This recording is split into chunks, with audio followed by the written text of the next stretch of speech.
네, 안녕하세요. 팔로알토 네트워크스의 김현준입니다. 오늘은 제가 팔로알토 네트워크스에 입사한 지 한 두 달 정도 지난 상태고요. 그 다음에 오늘이 공식적으로 이런 세미나에 처음 데뷔하는 날이기도 합니다. 오늘 준비한 내용은 차세대 방화벽을 도입해야 하는 3가지 이유라는 주제로 자료를 준비했고요.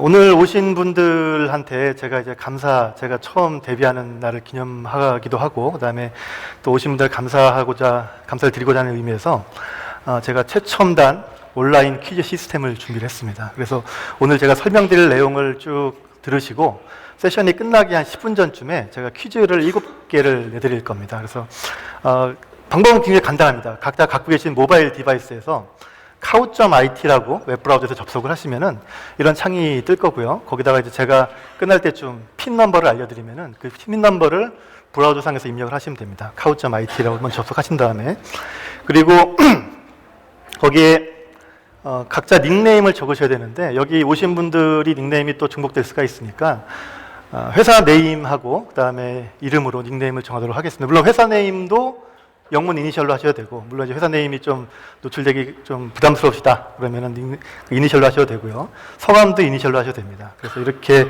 입력을 하신 다음에 게임을 진행을 하시는데 7가지 퀴즈를 다 푸시고 제일 많이 맞히시고 제일 빨리 맞추신 분, 2가지 조건에 만족되시는 분이 이 화면상에 디스플레이가 될 겁니다. 그러면은 그분한테는 제가 스타벅스 카드 상품권을 선물로 드리도록 하겠습니다. 이거는 제 개인 사비로 준비를 한 겁니다. 회사 경비로 준비한 게 아니고요. 그래서 금액은 말씀드리지 않겠지만은 김영란법에 저촉되지 않을 수준으로 제가 준비를 했습니다. 자, 먼저 오늘 준비한 내용 중에 첫 번째가 3가지 이유라고 말씀드렸죠. 그중에 첫 번째가 가시성 확보에 대한 얘기입니다. 현재 각 네트워크상에 가장 여러 가지 문제점들이 있는데, 그 중에 첫 번째 문제점이 이제 어플리케이션들이 동일한 포트 넘버를 사용해서 전달이 되고 있다는 게 가장 큰 문제 중에 하나죠. 그래서 웹브라우저의 80 포트나 아니면 TCP 443 포트, SSL 포트를 이용해서 다양한 어플리케이션들이 전달되고 있다는 얘기죠. 대표적인 게 구글 같은 경우에도 Gmail이 있고, 구글 드라이브가 있고, 구글 닥스가 있고, 동일한 TCP 443 포트를 타고 딜리버리가 되고 있다는 거죠. 그 다음에 페이스북도 마찬가지고, 그런 다양한 어플리케이션들이 동일한 포트 넘버를 이용해서 전달이 되고 있기 때문에 이게 전통적인 방식의 보안 장비에서는 이게 구글 드라이브 앱인지 아니면은 구글 닥스 앱인지 아니면 그냥 일반적인 구글 브라우징인지 이런 것들에 대한 구분이 불가능할 수밖에 없다는 거고요. 그 다음에 사용하는 포트 넘버가 계속 바뀐다는 것도 또 하나의 문제점이죠. 그래서 전통적인 방화벽에서의 포트 기반으로 제어하는 게 이런 어플리케이션들, MS 링크와 같은 이런 어플리케이션들에서는 어려울 수밖에 없다, 불가능할 수밖에 없다는 얘기고요. 그다음에 어플리케이션들이 SSL 통신을 이루는 그런 어플리케이션도 많이 발생하고 있고, 그 다음에 거기다 나아가서 이제는 자체 암호화 채널을 이용해서, 예를 들어서 뭐 우리가 흔히 많이 사용하는 카카오톡이라든지 아니면 네이버 라인과 같은 어플리케이션들, 이런 어플리케이션들은 자체 암호화 채널을 이용해서 통신을 이루기 때문에 안에 내용이 어떤 컨텐츠가 있는지, 그리고 이런 컨텐츠들을 이용해서 내부 데이터가 유출되고 있는지, 이런 정보들을 확인하기가 어렵다는 얘기죠. 네 번째는 해커들이 많이 사용하는 기법 중에 하나가 토르라는 게 있죠. 토르 VPN. 그래서 IP 어드레스를 숨겨서 추적을 회피하는 형태의 이런 공격들, 이런 것들도 네트워크 가시성을 저해하는 가장 굉장히 큰 이슈 중에 하나입니다. 그다음에 또 하나는 단말의 IP나 이런 것들이 계속 주기적으로 변한다는 얘기죠. 사용자가 회사 내에서만 업무하는 게 아니라 출장 가서 업무할 수도 있고, 커피숍 가서 업무할 수도 있고, 내가 회사에서 지급한 노트북만 이용해서 업무를 하는 게 아니라 요즘은 모바일 단말들, 뭐 태블릿이라든지 아니 심지어는 스마트폰을 이용해서 단말을 통해서 업무를 하기 때문에 이렇게 변경되는 IP 어드레스들을 어떻게 잘 관리할 거냐. 그래서 이 IP들이 계속 변경되는데 어떻게 동일한 보안 정책을 적용할 수 있을 거냐. 이런 것들에 대한 가시성, 이런 부분들이 굉장히 큰 이슈가 되고 있다는 얘기죠. 팔로알토 네트워크스는 차세대 방화벽에서 3가지 주요 기능을 통해서 이런 가시성 문제를 해결을 해드립니다. 첫 번째가 어플리케이션 아이디죠. 그래서 오전 브레이크아웃 시간 때도 저희가 퀴즈를 했었는데 아마 퀴즈 참석하신 분들 계시겠지만 가장 대표적인 기능 중에 하나가 이 어플리케이션 아이디입니다. 그래서 어플리케이션 아이디 기능을 이용해서 정책 설정 시 단지 IP나 포트 넘버만 이용해서 정책을 제어하는 게 아니라 이제 어플리케이션까지 확인해서 정책을 제어한다는 얘기죠. 이건 굉장히 큰 의미를 갖고 있습니다. 그래서 오늘 오신 분들은 최소한 요거 하나 정도는 좀 기억을 해 주시면 좋을 것 같습니다. 그래서 기존의 전통적인 보안 제품들, F로 시작하는 보안 제품이라든지 아니면은 J로 시작하는 아니면 C로 시작하는 이런 보안 제품들은 대부분 다 전통적인 방화벽 기준에서 설계가 됐기 때문에 IP나 포트 기반으로 제어하는 이런 솔루션에서 어플리케이션 추가 기능이 이제 추가된 그런 형태들이죠. 그렇기 때문에 뒤에도 더 자세히 설명드리겠지만은 저희처럼 처음 설계부터 어플리케이션을 염두에 두고 설계된 제품하고는 굉장히 큰 차이를 보이고 있습니다.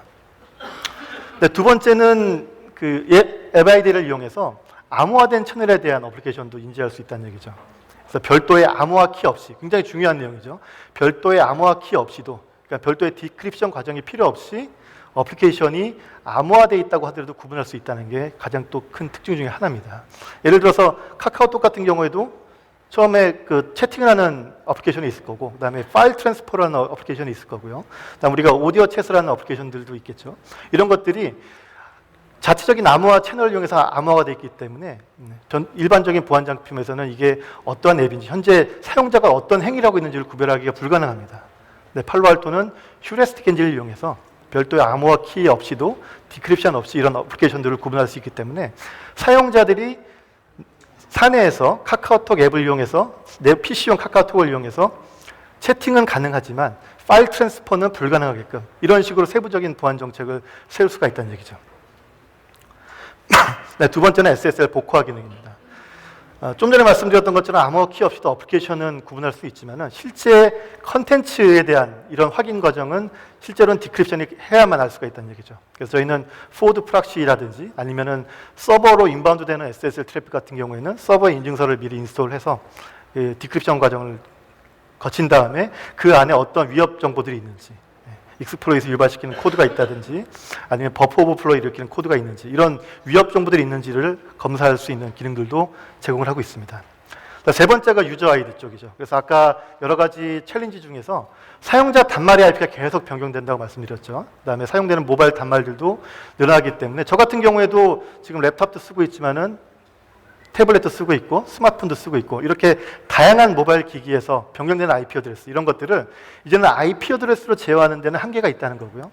그래서 우리는 팔로알토 네트워크스는 유저 아이디 계정을 이용해서 이런 보안 정책을 제어할 수 있다는 얘기입니다. 그래서 사용자들이 항상 일정한 보안 정책을 적용받을 수 있게끔 이 유저 아이디라는 기능을 통해서 적용할 수가 있습니다. 그 유저 아이디에 대해서 좀 더 부연 설명을 드리면은 이제 가장 많이 사용되는 액티브 디렉토리뿐만 아니라 API 연동도 가능하다는 얘기죠.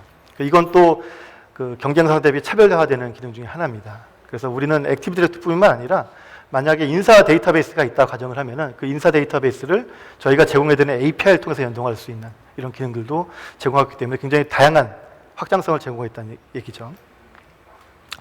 자, 그러면은 제가 아까 강조드렸던 보안 정책을 수립할 때 IP나 포트뿐만 아니라 어플리케이션까지 같이 참조해서 정책을 제어한다는 기능, 이게 왜 중요한지에 대해서 좀 더 부연 설명을 드리도록 하겠습니다. 자, 보시면은 위에 있는 게 팔로알토 네트워크스의 보안 정책 화면이고요. 여기 보시면은 어플리케이션 A랑 어플리케이션 B라는 게 제가 예를 들었고요. 그 다음에 여기 보시면은 어플리케이션 A에 대한 게 있고, 그 다음에 서비스는 HTTP, 둘 다 HTTP라는 TCP80 포트를 통해서 전달되는 어플리케이션이라고 가정을 했고요.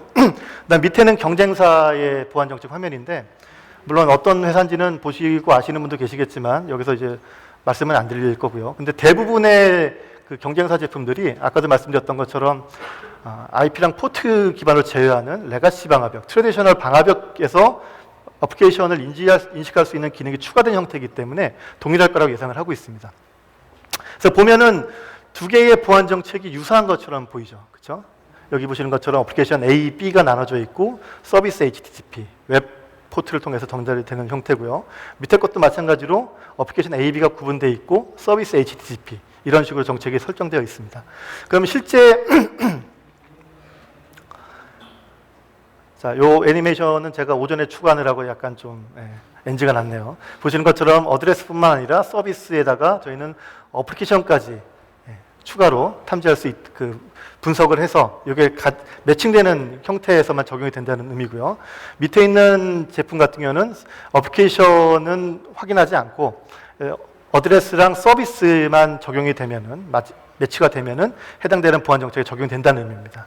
그래서 A와 B라는 어플리케이션이 있고요. 이 어플리케이션이 팔로알토 네트워크스 같은 경우에는 서로 다른 어플리케이션이기 때문에 보시는 것처럼 A라는 어플리케이션은 1번 정책에 적용이 되고요. 그다음에 B라는 어플리케이션은 2번 정책에 적용이 됩니다. 근데 동일한 어플리케이션이 경쟁사 같은 경우에는 보시는 것처럼 A는 당연히 1번 정책에 적용이 되겠죠. HTTP를 전달이 되고 어플리케이션 A이기 때문에. 근데 문제는 B도 서비스 포트가 HTTP이기 때문에 1번 정책이 적용된다는 얘기죠. 2번 정책까지 안 내려가고. 이게 가장 큰 차이점이고요.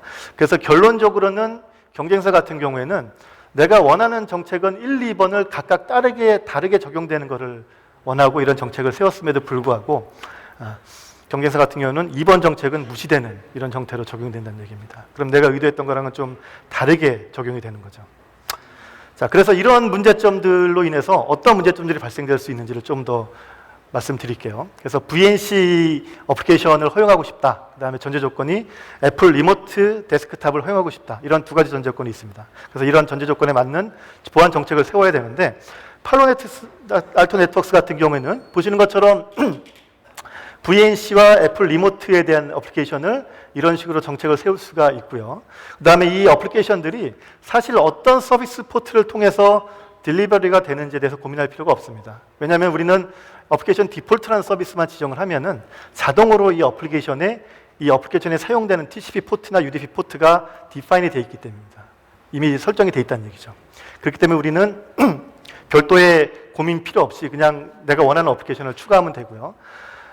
거기에 비해서 이제 경쟁사 같은 경우에는 VNC가 사용하는 VNC 어플리케이션이 어떤 TCP 포트를 사용하는지 이런 것들에 대한 확인이 미리 필요하고요. 그다음에 추가로 애플 리모트가 사용하는 애플 리모트 어플리케이션이 어떤 포트를 통해서 전달이 되는지에 대한 그런 확인이 필요하다는 얘기죠.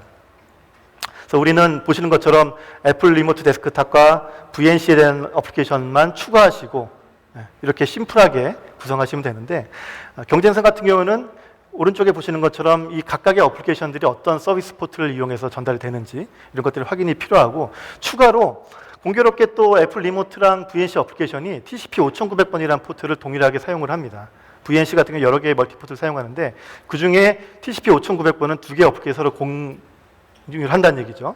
그런 경우에는 보시는 것처럼 보안 정책을 나눠서 우리 같은 경우는 하나의 보안 정책이 다 해결이 되지만은 경쟁사 같은 경우에는 아까도 말씀드렸던 그런 이유 때문에 서비스 포트까지만 확인하는 그런 제약사항 때문에 VNC랑 애플 리모트에 대한 어플리케이션은 하나의 보안 정책 같이 머지해야 되는 이런 또 수고로움이 발생한다는 얘기죠. 그러면 직관적인 부분에서 볼 때 위에 게 훨씬 더 직관적이라는 얘기죠. 내가 원하는 어플리케이션만 추가하면 되는데 밑에 보안 정책은 서비스 포트를 확인해야 되고 그다음에 만약에 공교롭게 또 겹치는 어플리케이션이 있다. 이럴 경우에는 또 보안 정책을 나눠야 되는 이런 수고로움이 발생한다는 얘기입니다. 그래서 이런 것들이 보안 정책이 늘어나면 늘어날수록 관리에 대한 부분들이 더 문제가 발생할 수밖에 없다는 얘기죠. 그리고 두 번째 예는 인프라 관리를 위해서 여러 개의 어플리케이션들이 필요한 경우에 여기 예를 든 거는 NTP, OCSP, 그다음에 핑, 스턴 이런 4개의 어플리케이션이 필요하다.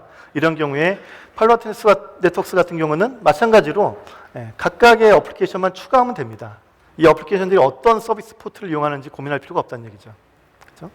그리고 어플리케이션 디폴트만 설정하시면은 그 어플리케이션을 사용하는 서비스 포트가 미리 다 디파인 되어 있기 때문에 추가적인 고민이 필요 없다는 얘기입니다.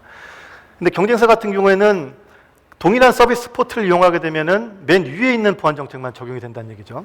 그렇기 때문에 만약에 공교롭게 겹칠 수도 있기 때문에 각각의 서비스별로 이런 식으로 보안 정책을 다 나눠서 설정을 해야 됩니다. 그러면 이 관리에 대한 부분들이 더 부담이 발생할 수밖에 없다는 얘기고요.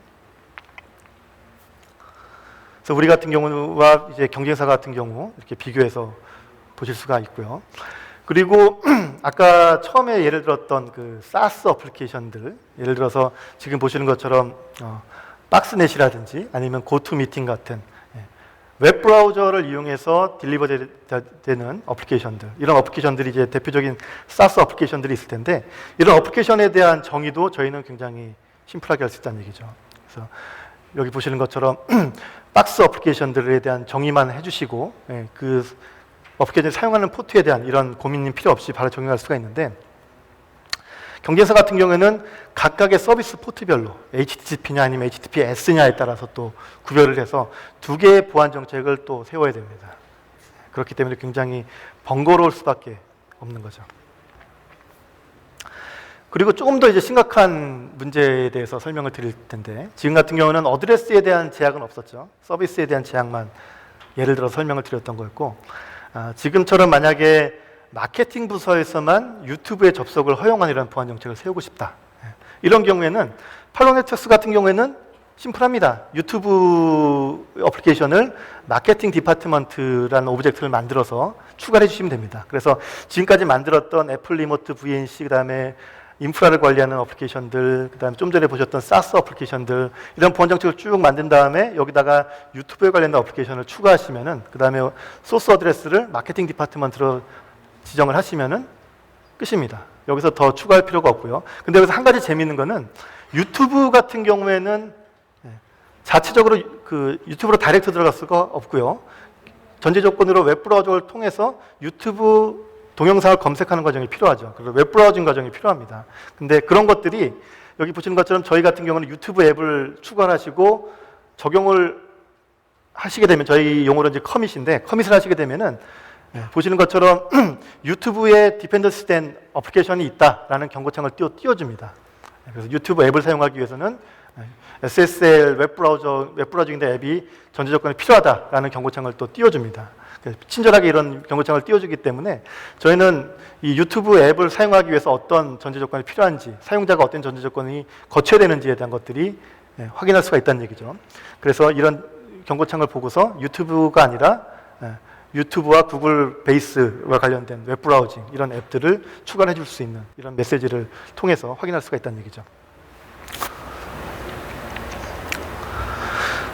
자, 이제 경쟁사는 어떤 식으로 정책을 제어하냐면은, 보시는 것처럼 마케팅 디파트먼트라는 것을 디파인 하고요. 그 다음에 우리가 했던 것처럼 유튜브라는 앱을 또 지정을 합니다. 근데 경쟁사는 또 여기서 또 차이점은, 유튜브를 활용하기 위해서 어떤 전제 조건이 필요한지, 어떤 웹브라우징이 필요한지, 이런 그 메시지를 띄워주지 않기 때문에 내가 유튜브를 사용하기 위해서 어떤 전제 조건이 필요한지에 대한 것들을 또 매뉴얼하게 서치를 해야 되는 그런 수고로움이 발생하고요.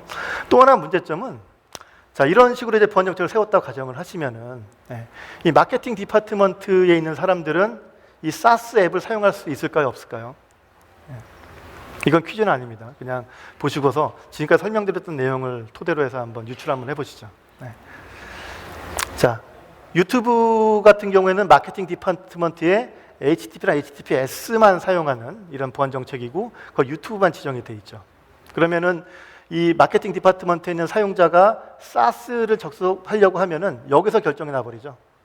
제일 처음에 설명드렸던 것처럼 맨 첫 번째 룰에서 끝나버립니다. 그 밑으로 못 내려간다는 얘기죠. 그러면은 마케팅 부서에 있는 사람들은 사스 앱들, 박스넷이라든지 아니면 세일즈포스닷컴 같은 사스 어플리케이션을 사용할 수 없게 되는 거죠.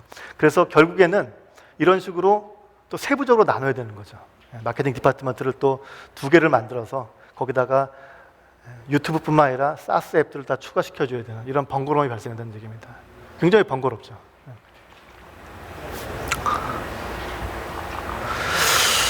자, 그리고 다섯 번째 사례는 MS 링크처럼 동적 포트를 사용하는 경우. 그래서 내가 원하는 그 보안 정책은 MS 링크를 뭐 허용하거나 막고자 하는 건데, 이런 어플리케이션들, 비토렌트도 마찬가지고, 특정 포트가 막히게 되면 또 포트를 바꾸면서 계속 접속을 시도를 하게 됩니다. 이런 어플리케이션들에 대해서도 팔로네트워크스 같은 경우에는 기존에 있는 정책에다가 MS 링크를 추가하고 어플리케이션 디폴트만 추가하면 됩니다. 그러면은 이 어플리케이션이 포트 너버가 변경된다고 하더라도 이 어플리케이션을 인지할 수 있기 때문에 내가 원하는 보안 정책을 세울 수가 있다는 얘기죠. 반면에 경쟁사 같은 경우에는 이런 식으로 설정을 하게 되면은 이 보안 정책이 적용이 안 된다는 얘기죠. 그렇기 때문에 이런 동적으로 변한 어플리케이션들을 제어하기 위해서는 굉장히 많은 고민과 굉장히 많은 수고가 필요할 수밖에 없다는 얘기입니다. 그다음에 어플리케이션 필터라는 기능도 팔로알토 네트워크스의 가장 재미있는 기능 중에 하나인데, 보시는 것처럼 소프트웨어 업데이트에 관련된 어플리케이션들 이런 식으로 필터를 적용해서 지정을 해주시게 되면은 뭐 오피스 업데이트라든지 아니면 뭐 특정 벤더사의 델이라든지 이런 어플리케이션들의 업데이트, 리눅스라든지 이런 어플리케이션들에 대한 업데이트들이 포트 넘버에 관계없이 다 바로 적용이 된다는 얘기죠. 그래서 내가 각각의 소프트웨어나 아니면 제조사별로 업데이트를 할 때 어떤 포트를 통해서 업데이트를 하는지 이런 고민할 필요가 없다는 얘기입니다. 그냥 원하는 기능, 어플리케이션만 추가하시면은 그것도 어플리케이션 필터라는 기능을 이용해서 어플리케이션의 소프트웨어 업데이트에 관련된 필터를 적용해서 정책을 적용하시면은 그 다음부터는 자동으로 다 반영이 된다는 얘기죠.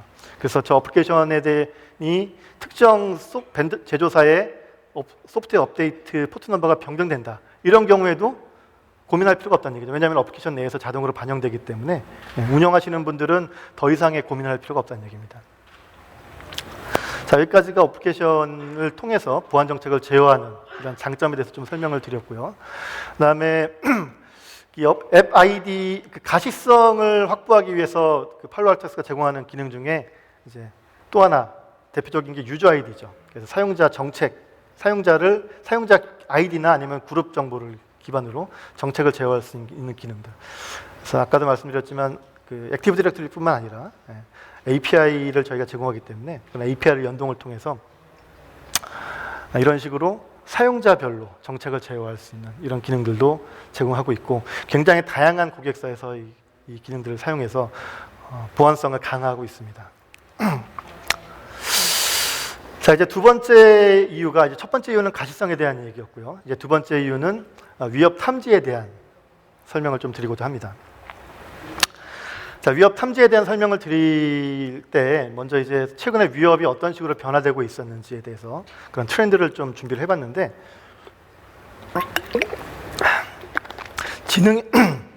지능형 위협이라고 알려져 있는 APT 공격. 이 APT 공격의 가장 시초가 됐던 공격이 2009년 말에 있었던 오퍼레이션 오로라 공격이었죠. 그래서 구글 뿐만 아니라 시만텍과 같은 보안회사도 공격을 받았고요. 그다음에 주니퍼나 아니면은 굉장히 다양한 미국 제조사들이 IT 기업들이 이런 공격에 무차별적으로 노출이 됐었습니다. 그래서 배후에는 중국이 있다라는 그런 얘기가 있고요. 그다음에 오퍼레이션 오로라 공격이 지금부터 약 7년 전에 발생했던 공격임에도 불구하고 당시에 사용됐던 기법들을 보면은 지금 공격을 하더라도 이런 공격들이 유효하지 않을까라고 예상이 됩니다. 예를 들어서 당시에 이제 가장 많이 사용됐던 인터넷 익스플로러 버전 6의 익스플로이트 취약점을 이용해서 익스플로이트를 했고요. 그래서 그 당시에는 제로데이 익스플로이트였죠. 그다음에 자바스크립트를 난독화해서 또 딜리버리를 했고요. 그리고 또 하나는 실행 파일 자체가 암호화되어 있는 XOR로 난독화되어 있는 암호화되어 있는 이런 실행 파일을 사용을 했습니다. 그 다음에 콜백 통신도 SSL로 인크립션해가지고 통신을 했다는 얘기죠. 그래서 지금 많이 사용되고 있는 공격 기법과 크게 차이는 없죠. 그게 이제 인터넷 익스플로러 버전이 최근에는 이제 10버전이나 11버전을 타겟팅한다든가 이제 최신 버전을 타겟팅해서 그 최신 버전이나 OS의 어플리케이션의 취약점 이용해서 익스플로이트를 유발시킨다. 이런 차이점만 있는 거고 그 외에 사용됐던 뭐 난독화 기법이라든지 SSL 암호화하는 기법들 이런 것들은 지금 사용해도 유효할 만한 이런 공격 기법들입니다. 그래서 굉장히 많은 자금과 많은 노력과 많은 인원이 투입됐다라는 가정을 우리가 할 수가 있고요. 그래서 제가 예전 회사에 있었던 맨디안트라는 컨설팅 조직, 이 조직에서 약 10여 년간 2004년부터 추적해왔던 이런 공격 그룹들의 내용을 보면은 대부분의 공격 그룹들이 중국 산하에 있다. 러시아나 중국이 이제 공격 그룹들이라고 얘기를 하고 있고 이런 공격들을 보통 이제 APT 공격 그룹이라고 얘기를 하고 대부분의 목적들이 인텔렉추얼 프로퍼티를 도난하기 위한 IP 정보를 획득하기 위한 이런 정보들이었습니다. 그 공격 행위였습니다. 그래서 우리가 이제 산업 스파이라고 보통 얘기를 하고 있죠. 사이버 에스퍼나지라고 얘기를 하고 있는데 공교롭게도 중국이 2011년부터 2015년까지 경제개발 5개년 계획을 수립을 합니다. 그래서 그 경제개발 5개년 계획의 가장 핵심이 되는 그 추진 목표들이 신소재라든지 첨단 기술들, 그다음에 항공, 그다음에 인공위성 이런 관련된 그래서 주로 미국이 기술력을 갖고 있던 이런 분야에 우리가 올인을 하겠다라고 경제개발 추진 목표를 세웁니다. 그러면서 이런 인텔렉츄얼 프로퍼티를 무작위적으로 그 국가 차원의 후원을 받고서 자행된 게 아닌가라는 이제 명백한 증거들을 제시를 해오고 있고요. 그래서 국가 간의 그 공격 이런 것들이 2009년부터 2015년까지 대세를 이뤘다고 얘기를 하고 있죠. 그래서 그 파이어아이 같은 이제 그 APT 전문 벤더들이 각광을 받기 시작했고, 그래서 말씀드렸던 것처럼 오퍼레이션 오로라 공격을 시발로 해서 국가 간의 APT 공격들, 그래서 주로 산업 스파이 역할을 하는 이런 공격 그룹들이 가장 활발하게 활동을 했고요. 그러면서 2015년 9월 달에 오바마랑 시진핑이 그 정상회담을 하죠. 그러면서 그때 이제 가장 화두였던 게 국가 간 산업 스파이 활동을 하지 않겠다. 더 이상 국가가 이제 방관하지도 않고 후원하지도 않겠다. 이런 후원을 하게 됩니다.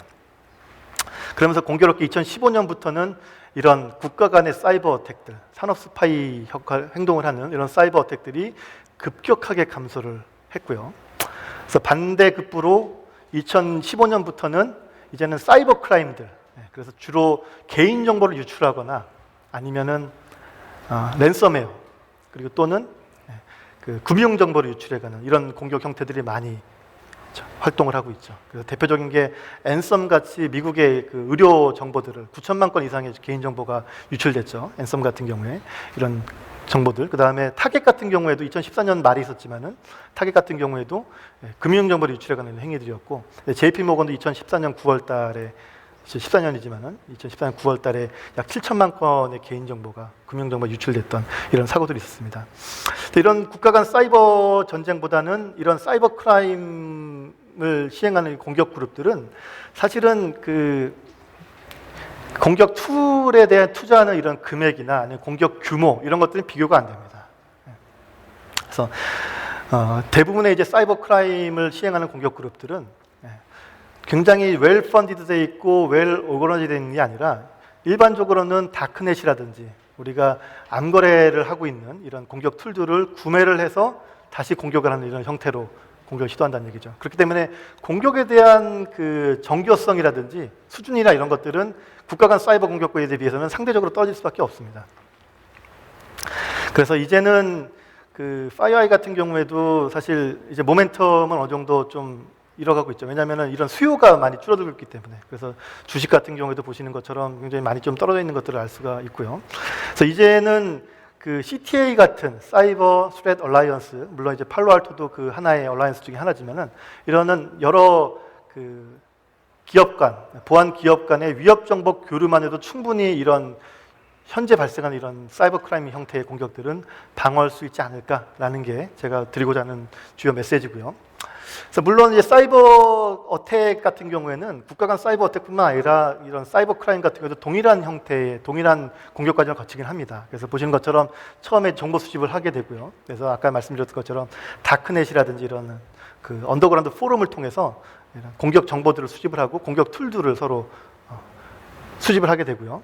그 다음에 최초의 공격은 대부분 익스플로잇을 통해서 전개를 하게 되겠죠. 그래서 작년에 뭐 그 클리앙이라든지 아니면 랜섬웨어 대규모 캠페인이 있었죠. 클리앙을 통해서 전파됐던 이런 공격들, 그 다음에 올해는 뽐뿌라든지 이런 게시판을 통해서 공격이 시행됐던 이런 것들은 사용자가 내가 언제 감염된지 모르죠. 그냥 그 게시판에 접속을 했는데 거기에 숨겨져 있는 익스플로잇이 유입되면서 나도 모르게 브라우저가 추가적인 랜섬웨어 코드를 유입시키고 실행시키는 이런 형태로 전개가 됐기 때문에 이런 것들을 보통 이제 익스플로잇에 의해서 은밀하게 공격이 전개된다고 얘기를 합니다. 물론 익스플로잇 사용하지 않는 공격 기법들도 많이 있죠. 예를 들어서 락키라든지 이메일을 통해서 전달되는, 그래서 자바스크립트인데 집으로 압축해가지고 사용자가 인보이스 같은 이제 제목으로 되어 있기 때문에 사용자가 실행을 해야만 감염되는. 그래서 그건 이제 굉장히 큰 차이가 있습니다. 사용자가 실행을 해야 감염이 되느냐, 아니면은 익스플로잇을 이용해서 내가 언제 감염된지도 모르게 감염되느냐, 이런 큰 차이는 있지만은, 근데 결국에는 이런 익스플로잇들도 최근에 많이 사용되는 뭐 앵글러 익스플로잇 킷이라든지 아니면 뉴클리어 익스플로잇 킷이라든지 이런 것들로 같이 알려져 있는 익스플로잇 킷을 이용해서 공격을 하기 때문에 공격에 대한 정교성 이런 것들은 좀 많이 떨어져 있는 상태라는 얘기죠. 그래서 익스플로이 실행하면은 악성 코드가 실행되는데 이게 랜섬웨어 인크립션 코드가 될 수도 있고 아니면은 CNC를 유발하는 이런 코드가 될 수도 있고요. CNC가 성공이 되면은 그 다음에는 뭐 잘 아시는 것처럼 내부에 확산을 한다든가, 그래서 주요 정보가 있는 그 서버 쪽으로 유입된다든가 이런 형태로 확산될 수가 있는 거죠. 최초의 익스플로이 실행되고 악성 코드 실행되는 단계까지 저희가 프리벤티브 컨트롤이라고 얘기를 해서 여기서까지는 이제 우리가 차단할 수 있는 영역이라고 보통 얘기를 하고 있고, 그 다음에 CNC 통신이 이미 성공이 되면은 그 다음부터는 SSL로 암호화돼서 통신되기 때문에 확산되는 이런 과정들은 사실 경계 지역에서 볼 수는 없습니다. 그래서 이런 것들은 추가적인 그 리스판스를 해봐야만 알 수 있는 영역이라고 얘기를 하기 때문에 리액티브 컨트롤 영역이라고 얘기를 하고 있고요. 그래서 저희는 보안 정책상에 이런 식으로 그 여러 가지의 보안 그 기능을 수행할 수 있는 컨텐트 ID 기능을 통해서 이런 여러 가지 위협들에 대해 대응할 수 있는 솔루션을 제공해드리고 있습니다. 그래서 첫 번째가 스레 프리벤션이라 그래서 IPS 기능, 약 7,100가지 정도의 시그네처를 포함한 IPS 기능, 그다음에 안티바이러스 기능, 스트림 베이스로 동작하기 때문에 더 많은 성능을 제공할 수 있는 안티바이러스 기능도 제공하고 있고요. 엔티스파이어를 통해서 키로고가 다운로드 된다든가 이런 것들을 차단할 수 있고, 그다음에 팔로알토가 자체적으로 그 제공하는 펜DB를 이용해서 URL 데이터베이스를 이용해서 URL 필터링 기능도 제공하고 있습니다. 그래서 악성 코드가 유입되는 아니면 CNC 서버 IP 어드레스는 URL 또는 익스플로이 서버 이런 URL에 대한 정보들을 지속적으로 업데이트를 해드리고 있고, 이게 말씀드렸던 것처럼 CTA라는 얼라이언스를 통해서 여러 개의 보안 그 회사들이 이런 새로운 위협 정보를 서로 공유하고 있습니다. 네, 파일 블락킹이나 데이터 필터링 기능들을 통해서 추가적인 그 데이터가 유출되는 이런 행위들도 파일 확장자나 아니면 컨텐츠 내용을 보고서 차단하거나 허용하는 이런 기능들을 제공하고 있고요. 그 다음에 지금까지는 알려져 있는 공격들에 대한 탐지 기법들이고요. 그 다음에 알려져 있지 않은 언론 파일들, 변종 파일들 이런 것들에 대해서는 와일드파이어라는 샌드박스를 통해서 행위 기반으로 분석할 수 있는 기능도 제공하고 있습니다. 그래서 예를 들어서 뭐 변종 악성 코드가 있다 이런 경우에는 저희가 그 의심스러운 파일을 샌드박스를 보내서 이게 클라우드에 연동할 수도 있고 아니면 로컬의 샌드박스를 이용할 수도 있습니다. 그래서 로컬 샌드박스나 클라우드를 이용해서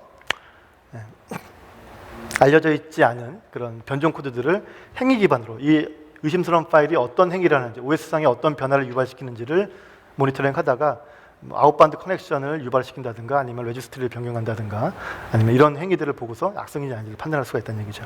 그래서 이런 것들이 세 번째 이제 장점, 제가 말씀드리고자 세 번째 마지막 장점은 운영의 편의성입니다. 그래서 보안 정책을 세우실 때 보시는 것처럼 유저에 대한 정책, 사용자 관리, 그다음에 어플리케이션 관리, 그다음에 위협 관리, 지금까지 말씀드렸던 이런 기능들을 하나의 정책 화면에서 다 제어가 가능하다는 얘기죠. 그만큼 편하게 제어할 수가 있고요. 운영 편의성의 두 번째는 API 쪽입니다. 저희가 제공해드리는 API를 통해서 팔로알토 네트워크스 보안 장비에서 방화벽에서 제공하는 모든 기능들은 대부분의 기능들은 제 API를 통해서 외부 시스템과 연동할 수가 있습니다. 그래서 보시는 것처럼 외부의 승인 시스템을 만들어서 내부의 결제를 저 승인 시스템을 통해서 득한 다음에 관리자가 방화벽 관리자가 또 수동으로 보안 정책을 세울 필요가 없이 저 시스템을 통해서 자동으로 정책이 업데이트가 되는 거죠. 그렇기 때문에 운영을 편리하게 할 수가 있고 매뉴얼 워크로드를 줄일 수가 있고 오류를 줄일 수 있는 이런 장점들을 제공해드리고 있습니다. 그다음에 또 하나는 ACC라는 기능. ACC라는 기능을 통해서 현재 어떤 어플리케이션들이 많이 우리 네트워크상에 발생하고 있고 그 어플리케이션 중에서 만약에 특정 어플리케이션에 대해서 조금 더 자세히 보고 싶다 그러면은 여기 화면은 좀 잘 안 보일 것 같아서 좀 확대를 해봤는데 여기 레피드 쉐어라는 어플리케이션들이 내가 예상치 못한 어플리케이션인데 좀 많이 사용하고 있다 이런 통계를 볼 수가 있다는 얘기죠. 그런 게 어플리케이션 레피드 쉐어라는 어플리케이션만 또 추가적으로 필터를 적용할 수가 있습니다. 그래서 오른쪽에 보시면은 레피드 쉐어라는 어플리케이션에서 필터가 적용되어 있는 거고요. 그러면은 이 필터에 의해서 나머지 대시보드들이 다 바뀝니다. 그래서 소스 IP도 바뀌고 유저 아이디도 바뀌고 그래서 저 레피드 쉐어를 사용하는 어플리케이션이나 아니면은 이제 레피드 쉐어라는 어플리케이션을 사용하는 사용자들이 누군지 이런 것들도 볼 수가 있고 그다음에 그 레피드 쉐어에 대한 소스 IP가 어딘지 어떤 소스에서 어떤 데스티네이션을 많이 유발되는지 이런 것들도 직관적인 대시보드를 통해서 확인할 수가 있습니다. 그다음에 통합 로그 뷰어를 통해서 사용자 트래픽에 대한 로그뿐만 아니라 위협에 대한 로그 이런 것들 통합적으로 볼 수 있기 때문에 별도의 심의라든지 이런 것들이 필요 없이 하나의 화면에서 이런 통합적인 그 로그 관리를 할 수 있다는 게 가장 또 큰 특징 중에 하나고요. 그다음에 익스터널 다이나믹 리스트라는 기능을 통해서 예를 들어서 뭐 키사 같은 기관에서 위협에 관련된 IP 어드레스 정보를 리스트를 준다. 그러면은 그걸 웹서버에 이렇게 등록을 합니다. 업데이트를 그 자체적으로 이제 생성한 웹서버에 올려놓고 여기 이제 텍스트 형태로만 리스트를 추가해주고 그 리스트를 여기 보시는 것처럼 보안 정책에 바로 적용을 하는 거죠. 그러면은 리스트는 계속 업데이트가 되겠죠.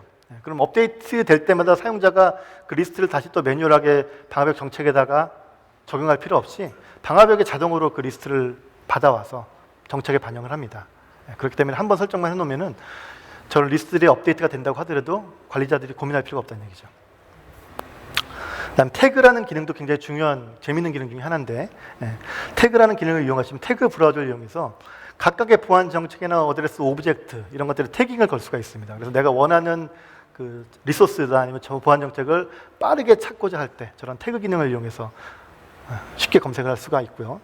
저 태그 기능을 이용하시게 되면은 또 저희가 다이나믹 어드레스 그룹이라는 기능도 이용할 수가 있습니다. 여기 보시는 것처럼 내부 네트워크에 굉장히 많은 서버들을 운영하고 있다. 그러면은 각각의 서버별 롤이 다 틀릴 거고 IP 어드레스가 다 다르겠죠. 그리고 이 IP 어드레스나 롤들은 계속 또 변경될 수가 있습니다. 특히 또 가상화 환경으로 가면은 저런 그 변화들은 지속적으로 끊임없이 발생한다는 얘기죠. 그러면은 변경될 때마다 IP 어드레스를 계속 보안 정책에 적용해야 되고 그다음 삭제된 IP는 또 제거해야 되고 이런 번거로움이 발생한다는 얘기죠. 근데 이런 것들을 태그라는 기능을 하시게 되면 굉장히 심플하게 할 수 있다는 얘기죠. 그래서 뉴욕 웹 서버라는 그 오브젝트를 만들어서 여기에 뉴욕과 웹 리눅스라는 태그를 3개를 적용한 것들에 대해서만 반영을 하겠다 결정을 하게 되면은 여기 보시는 것처럼 2개의 IP 어드레스에 태그를 걸게 되면은 그 태그 걸려 있는 IP 어드레스 자동으로 업데이트가 되고요. 그게 그 오브젝트를 바로 뉴욕 웹서버라는 오브젝트를 이용해서 보안 정책을 세우시게 되면은 해당 IP 어드레스에 대해서 별도로 매뉴얼하게 작업할 필요 없이 보안 정책이 바로 반영이 됩니다. 그리고 3번째 웹서버가 추가되면서 여기에 또 관리자 태그만 설정하게 되면은 그 설정된 태그에 의한 IP 어드레스 자동으로 업데이트가 되고 그게 추가적인 보안 정책 설정 없이 바로 또 반영이 되고요. 그다음에 만약 또 기존의 웹서버가 하나 빠진다 가정을 하면은 그 빠진 웹서버에 대한 것들도 자동으로 빠지게 되는 이런 형태로 할 수가 있다는 얘기죠. 그래서 지금까지 말씀드렸던 이런 여러 가지 3가지 기능들, 이 기능들에 대해서 팔로 알토 네트워크 차세대 방화벽은 또 그 하드웨어적인 장점도 가지고 있습니다. 그래서 저희가 싱글 패스라는 기능을 통해서 이런 여러 가지 그 보안 기능들을 하나의 패스를 통해서 이런 보안 정책을 적용할 수가 있기 때문에 그만큼 성능에 대한 부분들 이런 것들이 좀 더 향상시킬 수가 있고요.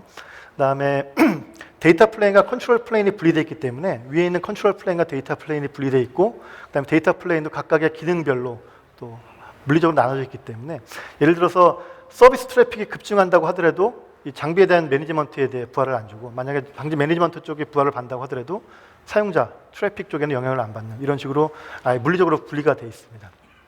근데 구성 방식도 뭐 L2 모드나 L3 모드, 탭 방식, 미러링, 탭이나 미러링 방식 또는 액티브 시스템이나 액티브 또는 가상 방화벽 버전 시스템 다양한 형태를 제공하기 때문에 그만큼 확장성이나 아니면 구성에 대한 용이성 이런 것들을 제공하고 있고요. 그다음 통합 관리는 그 저희가 파노라마라는 제품을 통해 통합 관리를 또 할 수가 있고. 자, 제품 라인업은 나중에 자료를 아마 공유드릴 것 같은데 그때 참고로 보시면 될 것 같습니다.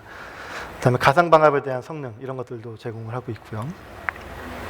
그다음에 마지막으로 이제 설명드릴 거는 SLA라는 이제 저희가 서비스 라이프 사이클 리뷰라는 기능을 통해서 저희가 일주일간 고객사 네트워크에 저희 장비를 무상으로 제공해 드립니다. 그래서 인다인 방식이 아니라 이제 탭 방식으로 미러링 방식으로 구성을 한 다음에 일주일간 모니터를 통해서 어떠한 그 어플리케이션들이 우리 네트워크에 발생되고 있고 그다음 어떤 위협들이 있는지 이런 것들에 대한 상세 리포트를 제공해 드리고 있습니다. 그래서 이 리포트를 통해서 현재 우리 네트워크에 갖고 있는 위협이 어떤 것들이 있는지에 대해서 확인할 수가 있다는 얘기죠. 자, 여기까지가 제가 준비한 내용이고요. 자, 이제 약속드렸던 것처럼 자, 퀴즈를 진행하겠습니다. 그래서 퀴즈는 굉장히 간단합니다. 여기 화면 좀 띄워주시겠어요?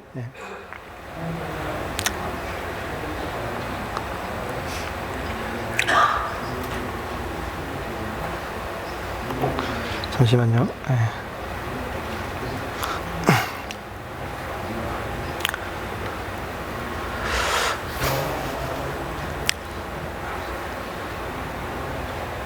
자, 핀 넘버가 2619286.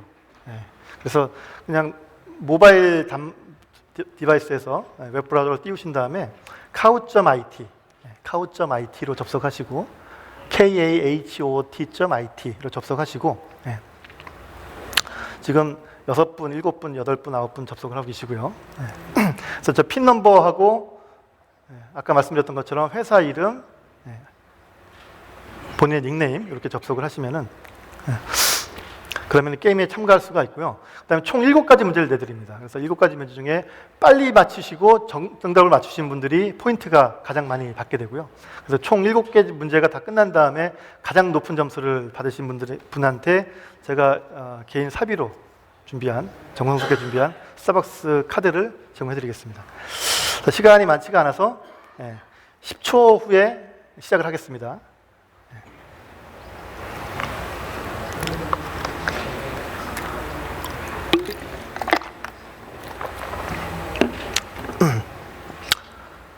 자, 5, 4, 3, 2, 1 시작을 하겠습니다. 자, 첫 번째 문제 나갑니다.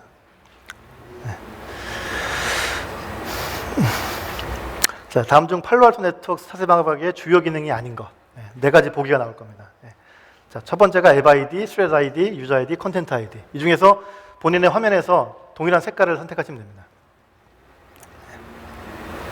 자, 30초 안에 맞추셔야 되고요. 정답 이제 지금 확 누르신 분들이 쭉 나오고요. 자, 30초 안에 저 문제를 맞추셔야 됩니다. 원래 이제 음악이 나오면 조금 더 이게 흥미를 높일 수가 있는데 여기가 불행히도 음악이 나오지 않. 자, 총 65분이 답변을 주셨는데 그 중에 42분이 정답을 맞추셨고요. 그래서 현재 1등은 PAL이라는 분이 현재 1등을 하고 있고요. 이제 두 번째 문제를 드리겠습니다. 자, 다음 중 팔로알토 차세 방화벽이 구성 방식으로 맞는 거. 자, 4가지 보기가 있죠. 이 중에 인라인 구성, 미러링 방식, 가상 방법된 버추얼 시스템, 그다음에 모드 가능. 이 4가지 중에 맞는 정답을 골라주시면 됩니다. 물론 마찬가지로 30초 안에 맞추시면 되고요. 제가 아까 이제 그림상에서 좀 빠르게 넘어가긴 했지만 여러 가지 그 구성 방식을 제공한다고 말씀드렸죠. 사실은 뭐 이거는 그 찍어도 맞힐 수가 있는 문제 중에 하나였던 것 같습니다. 그래서 모두 가능이 정답이고요. 현재까지 SD의 최승수님이 이제 현재 1등을 달리시고 있고, 자, 세 번째 문제 나갑니다. 자, 차세대 방화벽은 SOS로 암호화된 어플리케이션에 대해서도 별도의 암호화 키 없이 어플리케이션 구분이 가능하다. 참이냐 거짓이냐. 이거는 뭐 당연하겠죠. 제가 이 문제를 낸 이유는 당연히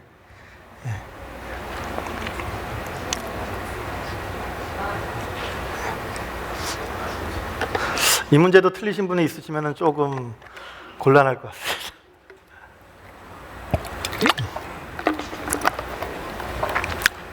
틀리신 분이 그래도 계시네요. 아마 잘못 누르신 게 아닌가 싶은데, 자, 여전히 SDS 분이 1등을 달리시고 있고, 자, 네 번째 문제, 유저 아이디 기능을 통해서 적용 가능한 기능. 자, 요거는 제가 사실 슬라이드 때 말씀드리진 않았지만은, 이거는 이제 문제를 낸 의도를 파악하시면은 충분히 맞출 수 있는 기능이 아닐까 싶습니다. 유저별 방화벽 정책이 적용 가능하다. 그다음에 사용량이나 스레드 수 통계 가능하다. QS 적용 정책이 가능하다. 모드 가능하다. 당연히 이제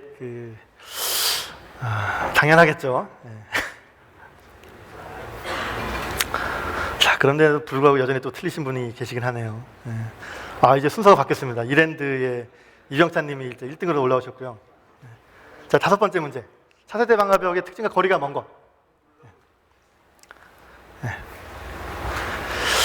자, 요거는 조금 어려울 수 있습니다. 여기 좀 문제 함정이 있기 때문에.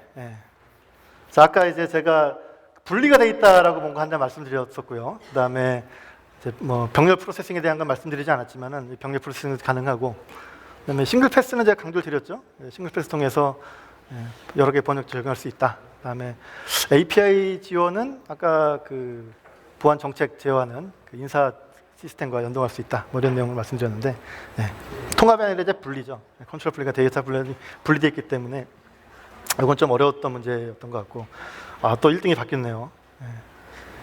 케빈이란 분은 저도 이제 케빈이란 닉네임 쓰는데 케빈이라는 분이 또 계시네요. 자, 6번째 문제. 팔로워 차세대 방화벽 정책 설정 조건 해당되지 않는 것.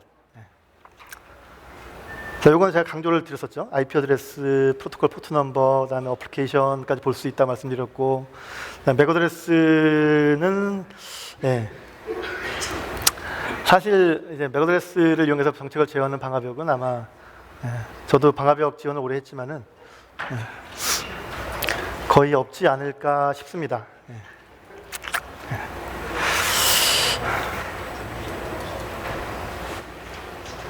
자, 맥 어드레스가 정답이고요. 이제 IM이란 분이 여전히 1등을 달리시고, 이제 마지막 문제입니다. 여기서 이제 순위가 바뀔 수도 있고요. 물론 이제 저 밑에 계신 분들은 이제 좀 순위 바뀌기 힘들겠지만은 SDS 최승수님이나 뭐 키트, 케빈 이분들은 아마 좀 확률이 있지 않을까. 리버 분도. 그래서 마지막 퀴즈 드리겠습니다. 자, 이제 다음 중 컨텐츠 아이디 기능이 아닌 것. 조금 어려울 수 있습니다. 제가 자세히 설명드리지 않았기 때문에. 근데 아까 제가 컨텐츠 아이디 쪽에 조금 더 눈여겨 보셨다 그러면 아마 맞힐 수 있는 문제가 아닐까 싶습니다. 자, 마지막 문제. 자, 저희가 이메일을 인스펙션 할 수 있는 기능은 물론 있긴 하지만은 저는 프락시 형태로 동작해야 되는 그런 스팸 이런 것들은 사실 저희가 지원되지는 않습니다. 왜냐하면은 엔티 스팸 같은 경우는 프락시 형태로 동작을 하고 그래야 되죠. 그렇기 때문에 이런 것들 지원이 안 되고, 이게 좀 어려웠던 문제일 수 있는데 결국에 마지막에 1등이 바뀌었네요. 제이 어떤 분이신가요? 축하드립니다. 네, 감사합니다. 이로써 이제 모든 세션을 마치도록 하겠습니다. 1등 하신 분 앞으로 좀 나와주시고요. 모두 수고하셨습니다.